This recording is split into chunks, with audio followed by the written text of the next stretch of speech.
سؤال يقول: عمتي فيها مرض السرطان، مرضت قبل رمضان الذي فات، والدكتور قال لها لا تصومي، وهي دفعت الكفارة، والناس يقولون لها لا يجوز لك إلا أن تصومي، وهي لحد الآن تأخذ العلاجات ولم تشفى بعد. فتقول عمتي: هل أصوم أم أبقى على الكفارة؟ ابقي على الفدية، ليس كفارة، هذه تسمى فدية الصوم.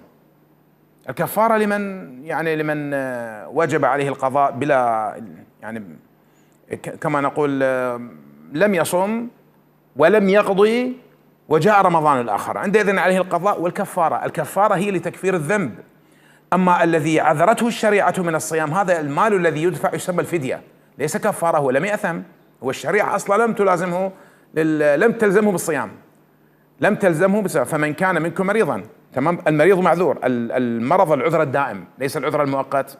إنسان سوى عملية جراحية وتالي صار زين يصوم، لكن ما دام المرض مستمرا فلا يجب عليك الصيام، خاصة سرطان يعد من الأمراض المزمنة، نسأل الله السلامة والعافية، فلا يجب عليك. الناس الذين قالوا لك أولئك آثمون لأنهم أفتوا بغير علم، فليتقوا الله ربهم.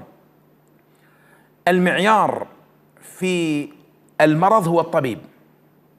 النبي صلى الله عليه وسلم أمرنا أن ننزل الناس منازلهم، فالأحكام الفقهية المتعلقة بالصحة والأمور الطبية الطبيب هو الذي يحدد هذا الأمر.